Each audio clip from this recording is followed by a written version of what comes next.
싸움의 기술이라는 주제를 가지고 오늘 두 번째 말씀을 나누겠습니다. 싸우고 싶은 사람은 하나도 없다고 그랬습니다. 아무리 글러먹은 인격을 가진 사람도 싸우고 싶지는 않아 합니다. 어쩔 수 없이 싸우는 것이겠지요. 내 싸움의 전제는, 제1의 전제는 적이 있다는 거예요. 적이 있기 때문에 어쩔 수 없이 싸우는 것입니다. 우리나라가 군대를 가고 싶어서 가는 젊은이들은 한 명도 없습니다. 어쩔 수 없이 오늘 또 입대하기 위해서 기도를 받았지만은 군대에 입대하는 것입니다. 군대를 두고 싶은 나라는 없습니다. 왜냐? 사시는 거 쓰잘데없는 것이거든요. 모든 나라에 군대가 없으면 얼마나 좋겠어요. 근데 왜 있느냐? 믿지 못하니까. 그리고 싸울 수밖에 없기 때문에 군대가 존재하는 필요악인 것이죠. 싸움의 전제는 이처럼 적이 있다는 걸 전제로 한다 할 때 지난 시간에 우리에게 진짜 적이 누구냐 이 말이에요. 한 가지 분명한 것은 눈에 보이는 사람과 환경은 절대 적일 수 없다. 그걸 적으로 삼는다는 건 아주 어리석은 일이다. 이겨도 이긴 것도 아니고 또한 승리했다고 기뻐할 것도 아니라는 거예요. 진짜 적은 누구냐? 존재하지만 보이지 않는 실제 인물이 있는데 그의 이름이 있으니 옛뱀 곧 마귀라고도 하고 사탄이라고 하는 자가 지금 이 시간에도 우는 사자같이 두루 삼킬 자를 찾고 있다, 이런 뜻입니다. 그럼 마귀는 왜 그렇게 눈에 불을 켜고, 자기도 피곤할 텐데 가만히 있는 게 나은데 왜 눈에 불을 켜고 우는 사자처럼 온 세상을 누비면서 집어삼키려고 하느냐? 그 목적이 어디에 있느냐 이 말이에요. 그래서 오늘 두 번째 시간, 이 싸움의 궁극적 목적은 과연 무엇인가? 그래서 이 싸움의 대상이 진짜 대상이 있고 가짜 대상이 있듯이 목적도 진짜 목적이 있고 가짜 목적이 있다. 가짜 목적에 속아가지고 이긴 걸로 착각해서도 안 되고 아주 위험한 것인데 그것을 방관해도 안 된다는 것입니다. 1941년 12월에 일본은 난데없이 미국에 속해 있는 하와이형 작은 해변 도시 진주만을 기습 공습을 했습니다. 왜 그랬을까요? 그 하와이에 있는 작은 해변 도시가 그토록 탐스럽고 욕심이 나서 공습을 했을까요? 그건 절대 아니에요. 그거는 다 알아요. 미국에 대한 전쟁이었어요. 진주만을 폭격해서 확보하자는 게 아니고 미국에 대한 도발이었다 이 말이죠. 그럼 미국에 대해서 왜 전쟁을 했냐? 목적이 어디에 있냐 이 말이에요. 그것은 2차 대전을 승리하고 싶었던 거예요. 2차 대전을 왜 그러느냐? 미국이 팽창주의에 일본이 무섭게 다른 나라들을 집어삼키니까 그것을 막아보고자 금수 조치를 내립니다. 그래서 전쟁의 필수적인 두 가지 요소를 일본으로 들어가지 못하게 막아버려요. 일본은 알다시피 자체의 석유가 안 나는 나라, 그리고 철강을 만들어내는데 한계가 있는 나라예요. 근데 전쟁에 있어서 철강과 석유는 필수적이에요. 근데 이거를 일본이 쓰지 못하게 막아버리니까 일본이 도저히 안 되겠다 싶어서 이 전쟁을 전환해서 이기기 위하여 진주만을 기습 공격한 거라고요. 그러면 우리가 인생의 최종 목적도 잘 알아야 되고 싸움의 최종 목적도 잘 알아야 지혜로운 인생이 되는 것이에요. 자, 우리에게는 중간 목표가 있고 최종 목표가 있어요. 중간 축제가 있고 최종 숙제가 있다 이 말이죠. 그러면 그렇게 어렵지 않습니다. 따져보면, 조금만 따져 들어가 보면 우리 인생의 최종 목표가 무엇인지, 정말로 우리가 맞서서 싸워야 할 적이 무엇인지 쉽게 알 수 있습니다. 자, 일본이 2차 대전에 뛰어들어가지고 독일과 함께 전쟁을 수행할 때에 뭐 때문에 일본이 그러면 2차 대전을 그토록 이기려고 했을까요? 뭐 때문일까요? 그거는 자기 나라를 강하게 만들어서 이 전쟁에 승리하고 나면 일본 제국이 온 나라에 큰 소리를 치고 기죽지 않고 그들 나름대로의 평안과 행복한 나라를 건설할 수 있다고 생각했기 때문일 거 아니에요? 그것이 목적이었어요. 그것 때문에 전쟁하는 거예요. 그렇듯이 우리에게도 이 싸움의 진정한 목적, 최종 목적이 뭔가를 우리가 잘 염두에 두고 싸울 수 있어야 한다는 거예요. 여러분과 제가 이 땅에 태어난 순간부터 나는 싸움에 관심 없어. 나는 평화주의자야. 나는 영적이고 뭔고 별 관심이 없어. 또 그 소리야? 어떻게 마귀, 귀신 이런 소리만 맨날 해. 그렇다고 해서 마귀가 우리를 그냥 두지 않는 것이 아니라는 거예요. 오히려 관심을 두지 않고 우리가 무지하면 더 잡아먹기가 쉽다는 거예요. 똑똑한 척 하시면 안 돼요. 알아야 승리할 수 있는 것이에요. 제가 차별금지법을 예를 들어서 수없이 이야기했어요. 차별금지법은 우리가 막고자 하는 최종 목표가 아니에요. 우리가 무슨 동성애자하고 원한이 있습니까? 그들도 구원해야 할 대상인 것뿐이죠. 근데 포괄적 차별금지법은 최종 목표가 아닌 거예요. 예를 들어서 약 30년 전에 내가 목회를 했더라면 동성애 문제나 차별금지법이 부각되기 전이기 때문에 강단에서 그런 말 할 필요도 없는 것이고 그때는 그때 또 어떤 이슈가 있었던 거예요. 그러면 앞으로 30년 후에 이 세상은 어떻게 될까? 30년 동안 포괄적 차별금지법을 막아선다는 전제하에 그때에 가면 또 다른 이슈들이 생겨나는 거예요. 로봇이 등장하고 AI가 등장하고 가상세계가 등장하고 이런 것들에 또 맞서서 이런 것들이 우리 신앙에 또 엄청난 적으로 대두될 거라고요. 그러면 그때 가서 또 그런 이슈에 대해서 싸워야 한다는 거예요. 그러면 그것은 최종 목표가 절대 아니라는 거예요. 그걸 통해서 마귀가 우리에게 원하는 뭐가 있는 것이고 우리 또한 그것을 막아서 얻어야만 하는 것들이 있더라는 거예요. 그것이 과연 무엇이냐는 거예요. 그것이. 그러므로 우리는 중간 목표를 달성하느라고 서로 다투고 서로 물어뜯고 헐뜯고 해가지고 주저앉아 버리면은 그건 속는 거라는 거예요. 마치 건강하기 위하여 어떤 사람이 마라톤을 하니까 좋더라. 건강하기 위해서 마라톤 하는 거예요.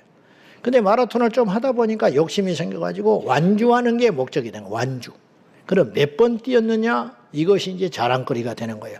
42.195 너는 몇 번 했냐? 난 5번 완주했다. 나는 이제 2번밖에 안 했는데 그리고 말은 못하지만 좋다. 그러면 내가 반드시 너를 꺾어서 나는 6번은 하란다. 그래가지고 이제 그때부터 몰래 훈련하고 막 해가지고 컨디션도 별로 안 좋은데 초보인데 마라톤을 뛰기 위해서 막 달리다가 중간에 숨이 헉헉거리더니 쓰러져서 죽어버렸어. 그런 일이 없다고 못 보는 거예요. 여러분 헬스장에 가서 운동하는 목표가 뭐냐? 건강을 위해서 운동하는 것이잖아요. 나중에는 헬스장에 가서 운동하는 게 목표가 돼. 건강이 목표가 아니고. 그러다 관절 다 망가지는 거예요. 실제로 마라톤 뛰다가 죽습니다. 왜냐? 너무 지나치게 무리한 거야. 그러면 그 사람은 어리석은 것이죠. 우리가 꼭 그와 같을 수 있다는 거예요. 우리의 최종 목표는 뭐냐? 성경은 우리에게 명확하게 자나깨나 모든 성경에서 일괄적으로 우리에게 이야기하고 있으니 그것이 바로 오늘 9절에 있는 것입니다. 9절 보십시다. 다 같이 시작. 믿음의 결국 곧 영혼의 구원을 받음이라. 이 한 구절은 짧지만 너무 명확한 우리 신앙의 목표를 제시하고 있어요. 믿음의 결국, 믿음의 목적, 믿음의 목표는 무엇이냐? 영혼의 구원을 받기 위한 것이다. 그러면 이게 최종 목표는 이제 우리가 알게 됐어요. 영혼이 구원받는 게 우리 인생의 최종 목표다. 이것이 여러분 설정되어 있지 않으면 절대로 완주 못합니다. 믿음에 완주 못하고 천국 못 가요. 중간에 넘어진다고요. 목표가 확실해야 넘어지지 않습니다. 돈 버는 게 목표인 사람은 온갖 수모와 온갖 멸시를 다 받더라도 돈 버는 것이 목적이기 때문에 다른 사람 오물도 닦아주는 거예요. 왜? 돈 벌기 위한 목적이기 때문에. 근데 그 목적이 확실치 않으면 내가 이런 거나 하려고 치사하게 이런 회사 아니면 아니냐고 중도에 그만두지요. 그러니까 돈을 못 버는 거겠지. 우리의 인생에 저와 여러분의 최종 목표는 확실하게 정해져 있는 거예요. 영혼의 구원을 받는 거. 근데 영혼의 구원을 받으려면 믿음이 있어야 한다는 거예요. 믿음 생활을 하려니까 오늘 교회에 나온 것이. 근데 교회에 와서 교제하고 교회에 와서 친교 모임하고 내 자식 하나인데 애들 친구 사귀어주러 교회 다니고 근데 영혼은 구원을 못 받는 거예요. 다른 목적은 얻었는데 이게 마귀가 노리는 노림수라는 거예요. 하나님께서 깊이 탄식하시고 그런 영혼을 향해서 한심스럽게 생각하는 것이죠. 근데 의외로 그런 사람들이 너무 많더라는 거예요. 교회 안에. 우리 교회는 절대 그런 교회가 돼서는 안 된다는 거예요.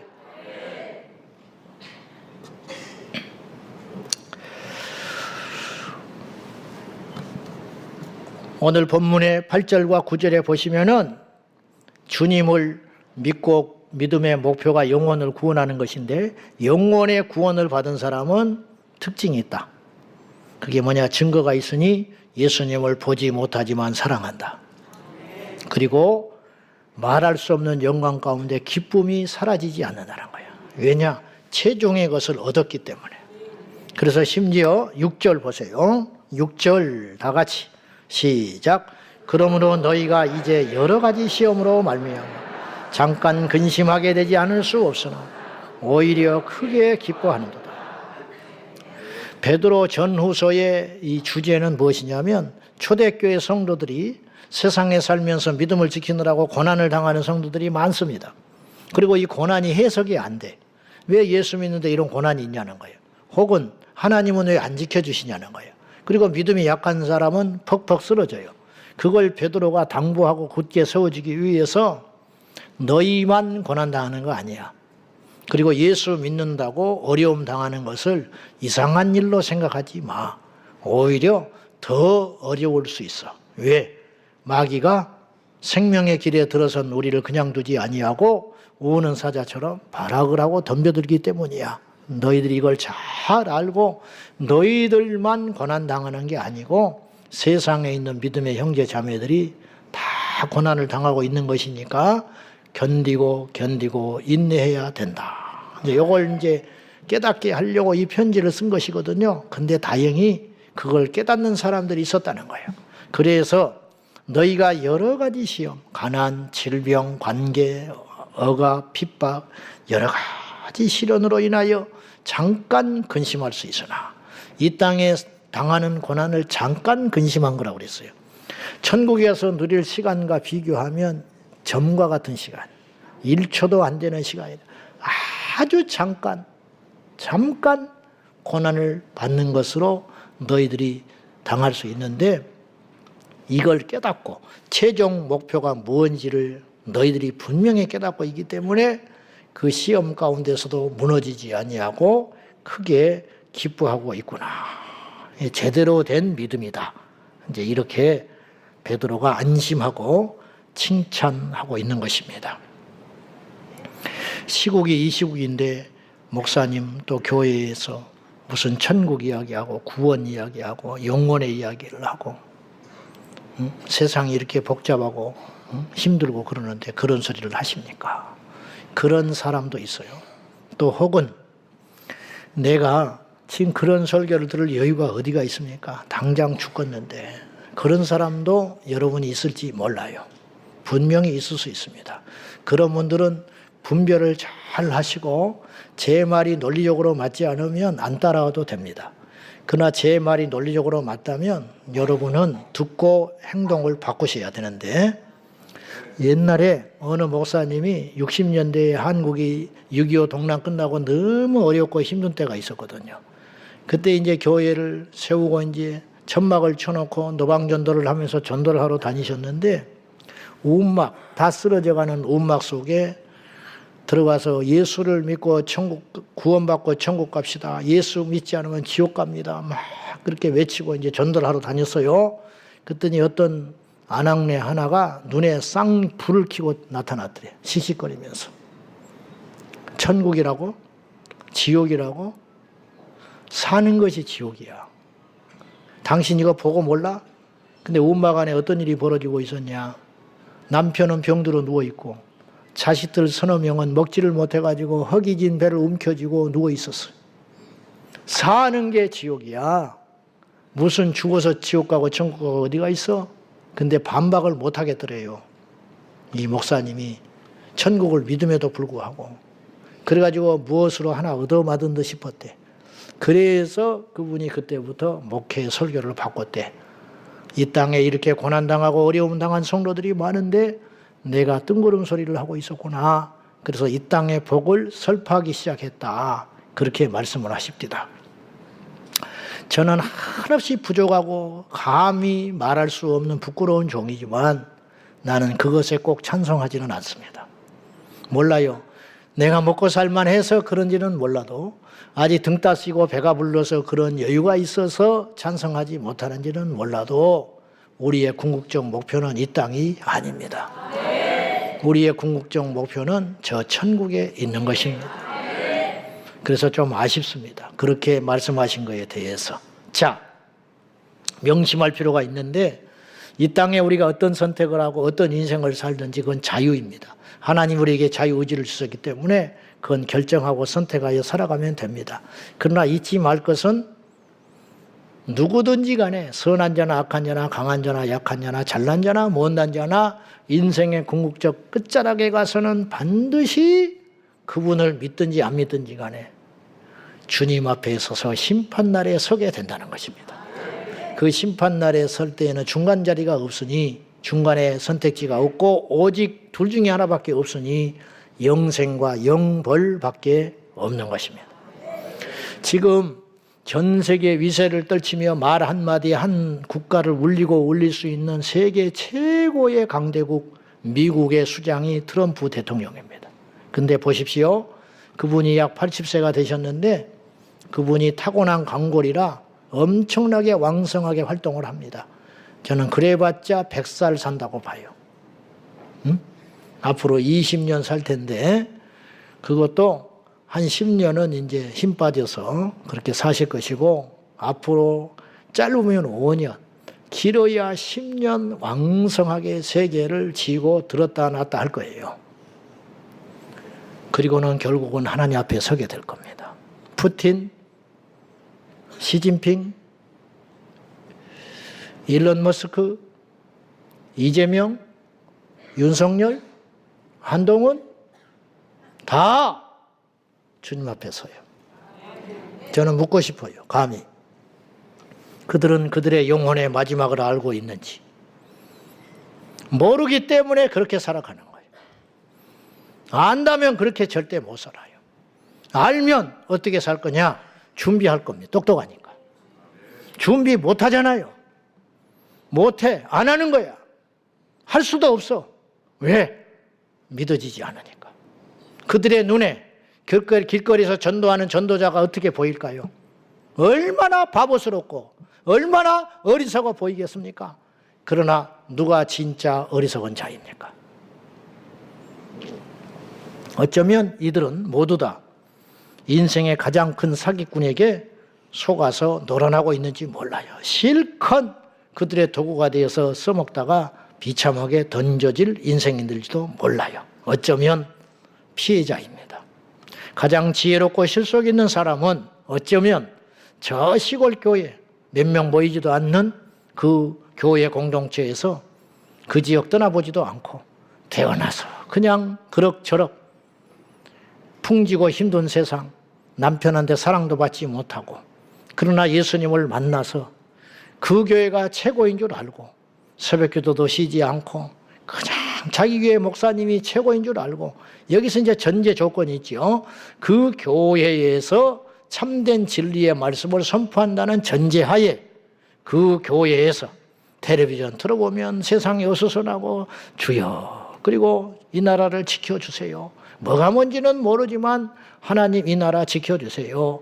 그렇게 눈물 짓고 기도하고 있는 그 한 할머니 성도가 어쩌면 트럼프보다 푸틴보다 더 지혜롭고 실속 있는 인생일 수 있다는 거예요. 그 사람이 진짜 인생의 승리자일 수 있다는 거예요. 제 말이 억지가 아닙니다. 여러분 절대 교만하면 안 돼요. 여러분의 생각에 사로잡히면 안 되고 말씀 앞에 무릎을 꿇어서 믿음의 결국 영혼의 구원 제발 부탁드리는데 저나 여러분이나 여러분의 영혼을 소중히 여겨달라 이 말이에요.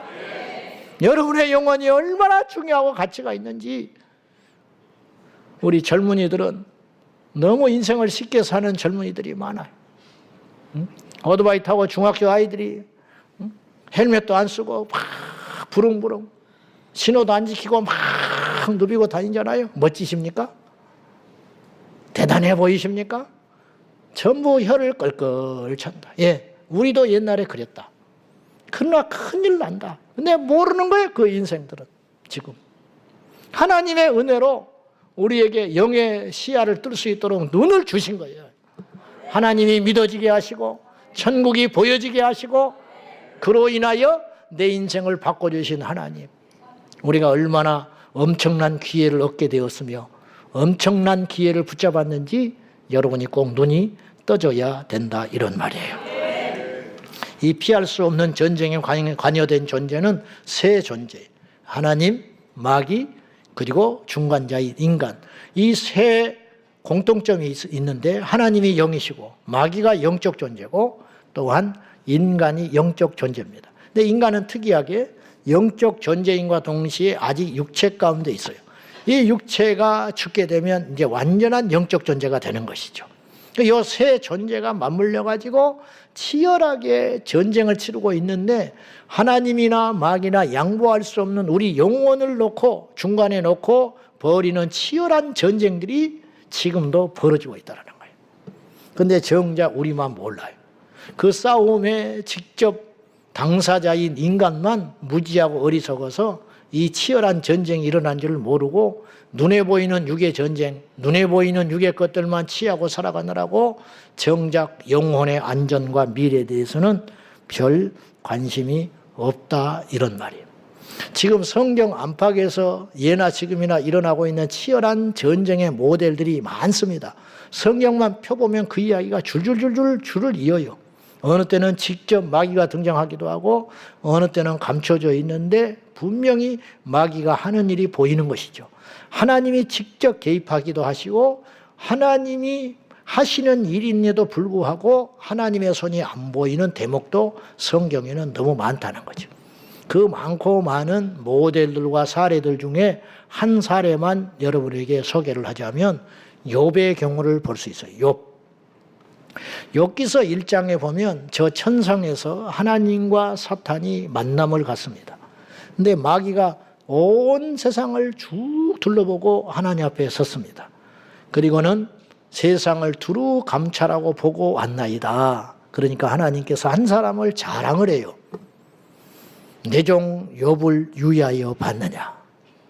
즉 욥의 믿음을 칭찬하신 거예요. 우리 하나님이. 그것에 묘한 질투심을 느낀 마귀가 무너뜨리고 싶어서 하나님께 이렇게 제안을 해요. 하나님, 저 욥이라는 인물이 까닭 없이 하나님을 찬송하고 섬기겠습니까? 하나님이 엄청난 복을 주셨잖아요. 자식도 많이 줬지요. 재물도 많이 줬지요. 세상에서 유명하게 하셨잖아요. 동방에서 제일 가는 부자로 하나님이 만들어준 것 아닙니까? 그러니까 저렇게 믿는 것처럼 보이는 거지요. 제가 한번 흔들어 보겠습니다. 그러자 하나님이 허락을 해요. 그러나 육체는 치지 말거라 그래요.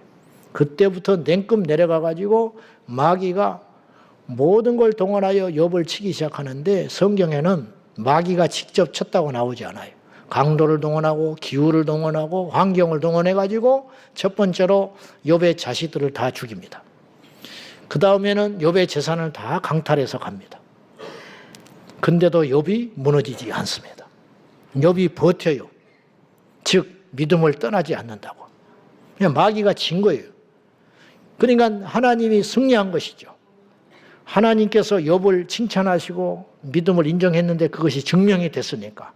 그러자 마귀가 또다시 하나님께 제안을 합니다. 그러면 아직은 견딜만 하니까 견디는 겁니다. 저 육체를 내가 한번 쳐보도록 허락해 주십시오. 좋다. 그러나 생명은 건드리지 말아라. 여기서 이제 하나님의 허락하에 사탄이 움직이고 있는데 그래서 이제 결국은 그의 육체까지도 치게 됩니다. 그래가지고 정수리부터 발끝까지 온몸이 종기가 솟아나서 아프고 가렵고 밤낮을 긁어대고 있는데 그의 아내는 이해를 못해요. 그래가지고 그의 아내가 그의 남편 욥에게, 그렇게 주저앉아 있는 욥에게 이렇게 이야기를 해요. 네가 믿는 하나님을 저주하고 죽어버려라. 이러고도 하나님이 있냐? 응? 우리 자식을 다 뺏어가고 우리 재산이 다 망가지고 급기야 당신의 몸도 이 지경이 됐는데도 하나님을 아직도 입에서 거론하고 있느냐고 이해를 못해요. 그래서 당신의 하나님을 저주하고 죽어버려라. 일생일대의 시험을 욥이 당한 겁니다. 그러나 욥은 입술로도 하나님께 원망하지 않습니다. 즉 믿음으로 버텼고 그의 영혼을 지켜냈다, 그런 뜻이에요. 결국은 마귀는 손들고 떠나갑니다. 그 뒤로 숱한 연단과 훈련과 과정을 통해서 욥은 정확히 2배의 복을 받습니다. 자, 2배의 복을 받은들 욥의 그 상처가 치유됐을까요? 죽어버린 자식들은 부자가 되고 또 다른 자식이 배나 생겨도 그의 가슴 속에 평생 간직하고 살아야 할 아픔입니다. 그럼에도 불구하고 욥은 견뎌내고 승리했습니다. 왜냐? 영혼의 가치를 알았기 때문이라는 거죠. 이게 하나의 중요한 샘플이 되는 거예요. 마귀는 그건 무엇을 노리고 욥을 그렇게 죽기 살기로 덤벼들어 공격을 하고 쳤을까요? 그것은 욥의 재산을 빼앗기 위한 것이 아니고, 욥의 건강을 빼앗기 위한 것이 아니고, 욥의 자식의 생명을 원한 것이 아니고, 그런 과정을 통해서 욥에게 최종적으로 노린 것이 있었어요. 아시잖아요. 그게 뭡니까? 영혼이 무너지는 것이었어요. 그의 입술로 하나님은 없어, 하나님이 계시다면 이럴 수 없어 박차고 일어나서 안식일도 지키지 않고 하나님께 제단도 드리지 아니하고 이제 낙심하고 절망하여 제멋대로 살아가는 것, 그것을 마귀가 원했다는 거죠. 그러나 욥은 무너지지 않았습니다. 그곳에서 버티면서 그러한 엄청난 시련 가운데서도 여호와 하나님을 경배하고 여호와 하나님을 찬양함으로 하나님께 진정한 기쁨을 드리고 원수 마귀에게는 패배를 가져다 준 믿음의 승리자가 되었다라는 것입니다. 우리 하나님께서 우리에게 요구하시는 것은 바로 그것이라는 것이에요. 우리 인간의 영혼을 놓고 벌이는 이 첨예한 전쟁 가운데 하나님도 양보할 생각이 없으시고 마귀도 양보할 생각이 없어요. 마귀는 언제까지 활동을 하느냐? 무저갱에 집어넣어 하나님의 최종 심판이 완성될 때까지 원수 마귀는 이 땅을 합법적으로 지배하고 통치하고 있습니다. 그래서 마귀를 일컬어서 뭐라고 이름이 붙었냐? 세상 권세자라, 이 세상의 통치자라, 이 세상을 제멋대로 주무를 수 있는 존재가 원수 마귀라는 거예요.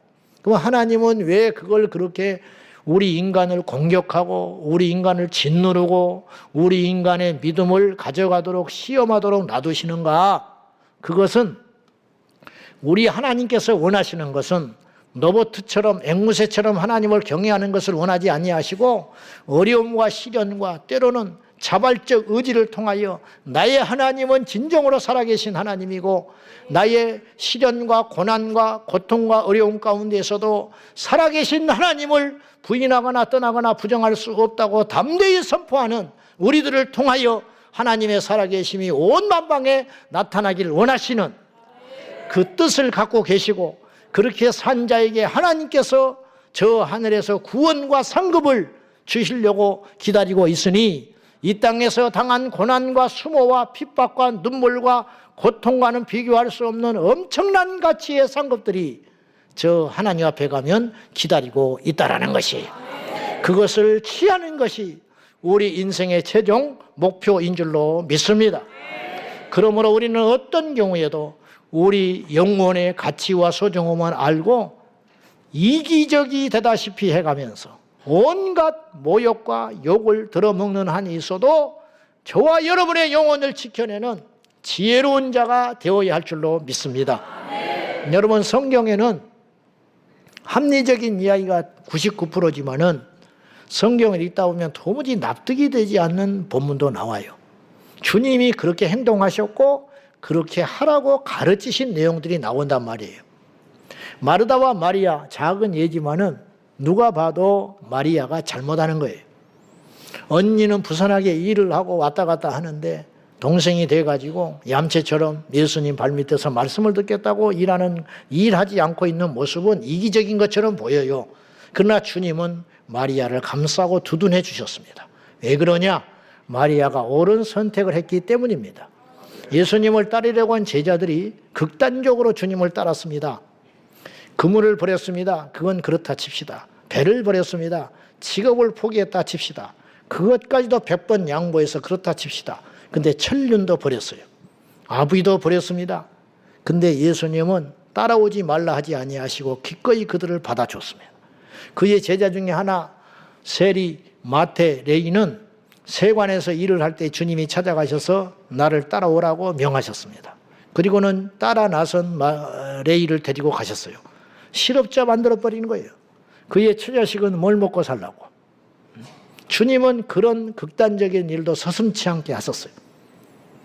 그리고 급기야 누가복음 14장 26절에서 27절에는 이렇게 말씀을 하셨습니다. 같이 봅시다. 시작. 물은 내게 오는 자가 자기 부모와 처자와 형제와 자매 능히 내 제자가 되지 못하고 누구든지 자기 십자가를 지고 나를 따르지 않는 자도 능히 내 제자가 되지 못하리라. 여기서 이제 오해할 것은 그러면 난 제자는 아니면 되지 뭐. 제자가 되어야 천국 간다는 건 없잖아. 적당히 믿어도 되겠네. 그렇게 생각하면 안 돼요. 이것에 제자라는 말이 나오기 전에 무릇 내게 오는 자 모두 그런 뜻이에요. 나에게 오는 모든 자는 이런 것들을 감수하고 각오가 되어 있어야 된다. 그래서 주님 앞에는 평신도와 목회자가 없는 거예요. 오직 하나밖에 없어요. 진짜냐 가짜냐. 진짜 믿냐 어설프게 믿냐. 그 두 종류밖에 없는 거예요. 초신자냐 기존신자냐 직분이냐 그런 게 중요한 게 아니에요. 무릇 내게 오는 자는 예수님께 나와야 그분을 믿을 거 아니에요. 뭐 대단한 어떤 순교를 한다든지 엄청난 일을 하기 위해서 예수님께 나가는 게 아니고 예수님을 통하지 않고는 천국을 못 가잖아요. 그러니까 무릇 내게 나오는 자는 나를 통해서 천국에 가려는 자는 다음과 같은 각오와 결단이 있어야 된다. 그것이 뭐냐? 자기 처자를 미워하래. 미워. 처자식을 미워하라는 거예요. 형제를 미워하래요. 부모도 미워하래요. 급기야 나중에 미워하다가 무엇까지 미워해야 되냐? 자기 목숨도 미워하지 아니하면 자기 목숨까지 버릴 각오가 되지 아니하면 내게 나올 수 없다. 그렇게 주님이 가르쳐 주시는 거예요. 너무 극단적 아닙니까? 근데 예수님이 이 이야기를 하신 다음에 난데없이 이어서 두 개의 비유를 이야기를 하셨어요. 여러분 댁에 가서 읽어보시면은 무슨 이야기를 하셨냐면 망대 건설하는 사람 이야기와 전쟁에 임하는 임금 이야기를 해요. 즉 난데없이 나를 따라오려거든 내게 나오려거든 나의 제자가 되려거든 너희 영혼이 구원을 받으려거든 나와 함께 천국에 가려거든 처자도 미워하고 부모도 미워하고 형제도 미워하고 자매도 미워하고 급기야 자기의 목숨도 미워한다는 말은 버릴 수 있어야 한다는 뜻이잖아요. 그럴 각오가 돼 있는 자만이 내게 나올 수 있는데 이렇게 하는 것이 그러면 무모한 일이냐? 이렇게 극단적으로 주님을 따르고 믿고 가는 것이 잘못된 일이냐? 광신도의 이야기이냐? 그렇지 않다. 지극히 합리적인 이야기다. 그래서 그 비유를 망대 이야기를 갖고 하는 거예요. 자, 망대를 짓는다고 할 때 계산할 거 아니냐? 내게 있는 자산이 얼마인데 이걸 가지고 망대를 질 수 있을까? 만약에 질 수 있다는 계산이 서지 않거든 공사 시작하지 말라는 거예요. 공사를 어설프게 시작했다가는 돈 다 없어지고 건물도 완성하지 못한 채 비웃음 사게 될 거라는 어떤 바보 천치가 생각 없이 망대를 지으려고 했대.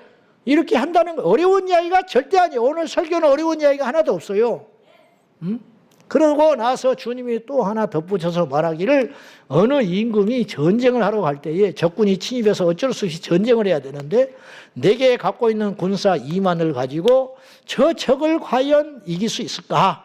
이길 계산이 되면 가서 싸우라는 거예요. 그런데 요 숫자 갖고는 안 돼.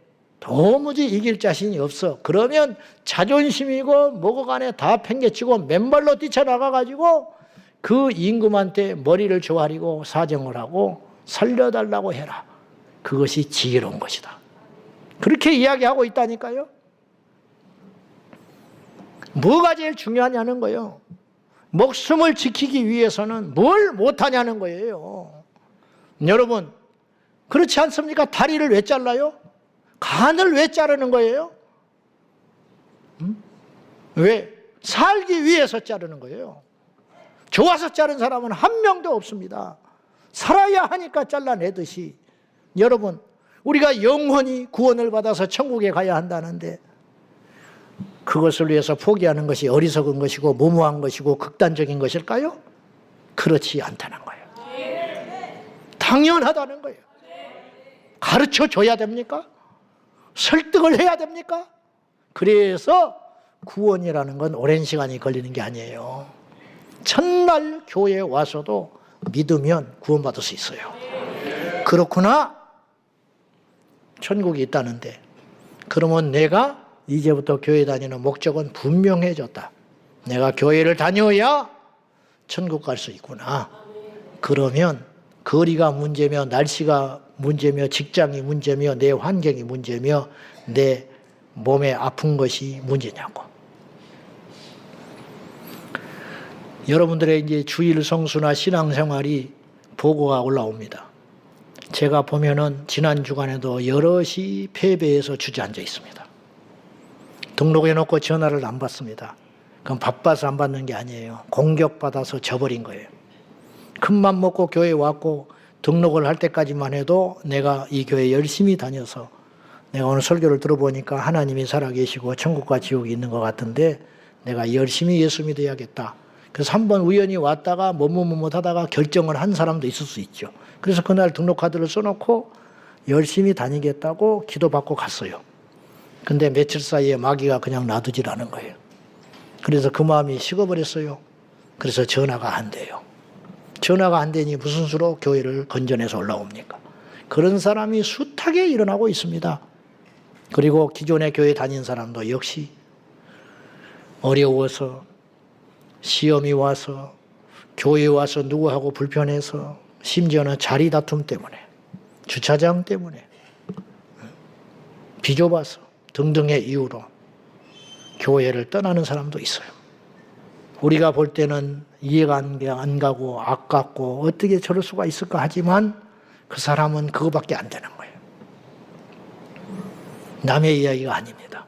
정도의 차이만이지 다 그렇게 우리가 잠재적 넘어질 자로 이 땅을 살아가는 거예요. 그래서 성경은 우리에게 이야기해요.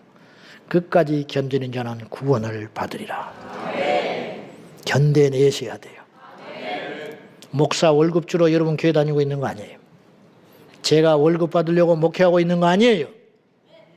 이 땅의 삶은 얼마나 살겠어요. 누군가 전화를 안 받는다. 교회를 열심히 다닌 사람이 어느 날 그 자리에 안 보인다. 그러면 저는 철렁하는 거예요. 이유는 수십 가지일 수 있어요. 그러나 결론은 하나예요. 믿음 버렸다는 것이죠. 그 책임은 고스란히 본인이 지는 것이에요. 여러분이 알아서 하세요. 그러나 그 알아서 한 결정은 여러분이 분명히 책임을 지셔야 되는 거예요. 뭐 협박도 아니고 1 더하기 1은 2다. 내가 그렇게 딱 이야기하고 있는 거예요. 그렇지 않습니까? 네. 여러분이 몸이 만약에 병 들어가지고 수술을 받는다고 칩시다. 그런데 우리 아버지가 의사예요. 근데 우리 아버지보다 더 이 병을 고칠 수 있는 사람이 있어. 그러면 여러분은 어디로 가겠어요? 근데 아버지가 이렇게 이야기하는 거예요. 야야, 명색이 내가 네 아버지고 의사인데 우리 병원에서 네가 수술 안 받고 다른 병원에서 수술 받으면 우리 병원 문 닫아. 그러니까 네가 혹시 죽을 수도 있지만은 한번 해보자. 병원을 위해서 한번 해보자. 아버지를 위해서 내 아버지 소원이다. 내 얼굴도 있고 체면도 있으니까 한번 배 한번 갈라봐야겠다. 그러면 아멘 그러고 맡기겠어요?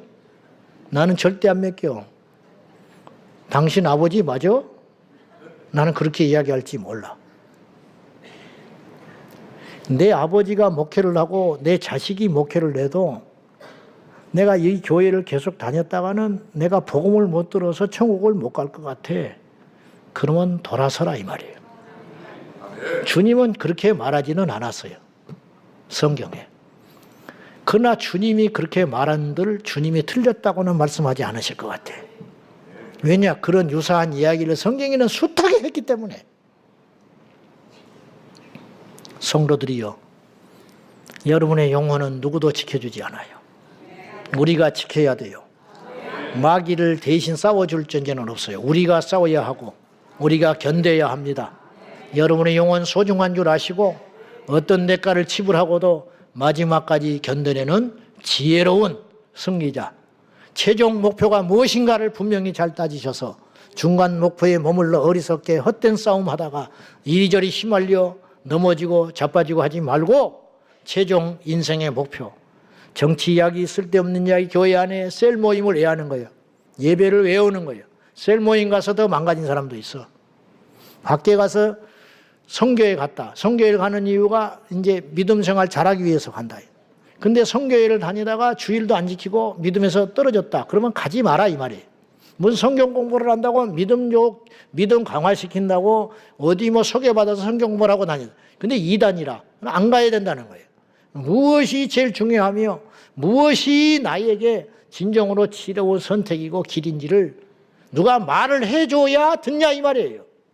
조금만 생각해 보면 내가 가진 이 군사 숫자로 전쟁하러 나갔을 때 이기냐 지느냐를 누가 가르쳐 줘야 되냐 이 말이에요. 눈이 있으면 안 보이고 귀가 있으면 안 들리느냐 이 말이에요. 그래서 제가 이런 표현을 썼어요.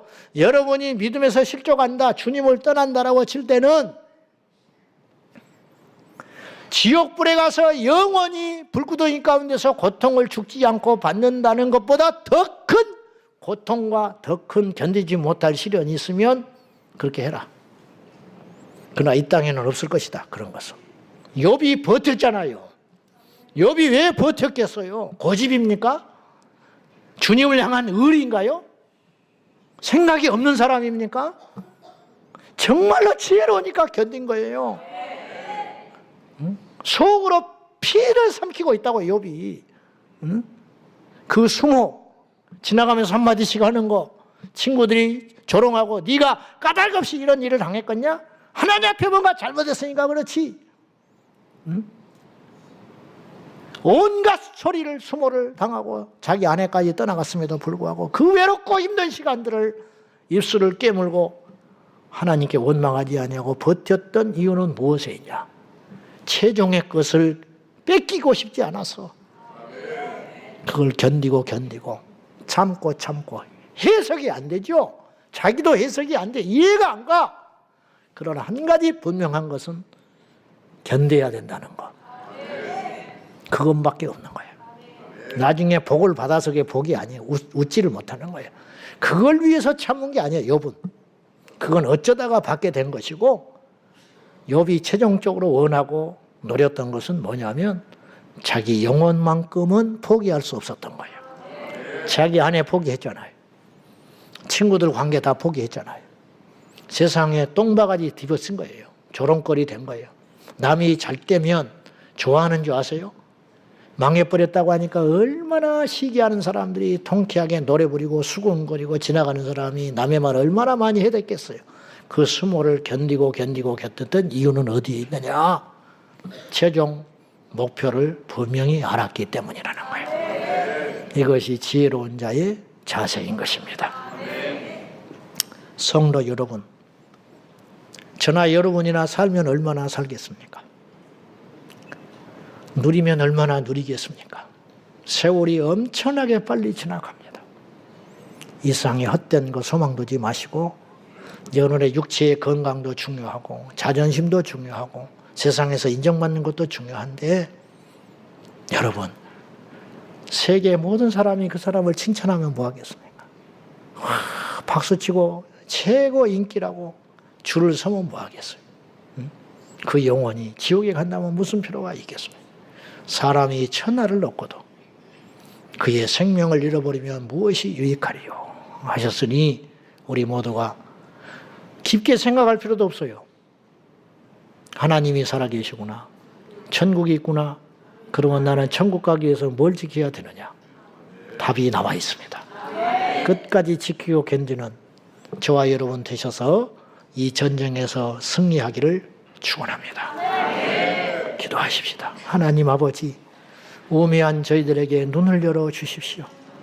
날마다 천국, 예수 그리스도 복음 십자가 구원을 이야기하고 되뇌이나 눈에 보이는 현실 속에서 타협하고 무너지고 미끄러지고 살아갑니다.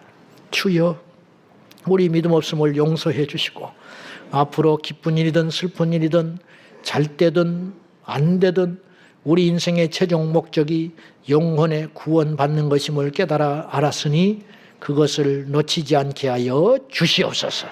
시험 중에 있는 성도들, 유혹받고 있는 성도들, 낙심하여 원수 마귀의 불화살 앞에 쩔쩔매고 있는 성도들, 성령이여 지켜 보호하여 주시옵소서. 예수님의 이름으로 기도하옵나이다.